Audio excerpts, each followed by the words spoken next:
السلام علیکم ناظرین، میں ہوں آپ کی میزبان عظمیٰ نعمان۔ حبیب صاحب پروگرام میں میرے ساتھ موجود۔ پاک فوج نے آئی ایس آئی کے سابق سربراہ لیفٹیننٹ جنرل ریٹائرڈ فیض حمید کے خلاف فیلڈ جنرل کورٹ مارشل کی کارروائی شروع کر دی ہے۔ اس حوالے سے انہیں فوجی تحویل میں لے لیا گیا ہے۔ پاک فوج کے ترجمان ادارے آئی ایس پی آر کے مطابق سپریم کورٹ کے احکامات کی تعمیل کرتے ہوئے تفصیلی کورٹ آف انکوائری کی گئی۔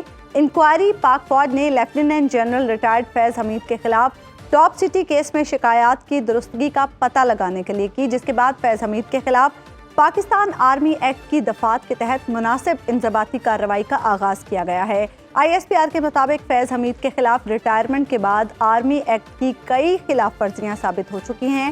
سپریم کورٹ نے 8 نومبر 2023 کو ہاؤسنگ سوسائٹی کے مالک کی جانب سے جنرل ریٹائرڈ فیض حمید کے خلاف درخواست نمٹاتے ہوئے ریمارکس دیے تھے کہ سابق D G I S I اور ان کے معاونین کے خلاف شکایات کے ازالے کے لیے وزارت دفاع سمیت متعلقہ فورم رجوع کیا جائے۔ اسی تمام تر صورتحال پر ہم بات کریں گے۔ پروگرام میں ہمیں جوائن کریں مسلم لیگ نون کے سینئر رہنما جاوید لطیف صاحب۔ جاوید لطیف صاحب، مسلم لیگ نون کا خاص طور پر آپ کا تو یہ دیرینہ مطالبہ تھا کہ جنرل فیض حمید کے خلاف کارروائی کی جائے، لیکن آج یہ بڑا ایک غیر معمولی واقعہ ہے۔ کیا لگ رہا ہے ابھی معاملات اور آگے بھی بڑھیں گے؟ دیکھیں، بات یہ ہے کہ صرف جنرل فیض حمید صاحب کی بات نہیں تھی، اور جنرل فیض حمید کی ذات سے چیزیں جڑی جو تھیں، جو ان کے عمل سے پاکستان کے اندر بگاڑ پیدا ہوا، بات اس کی ہے۔ اور وہ خالی فیض حمید صاحب نہیں کر سکتے تھے، وہ پوری ٹیم تھی۔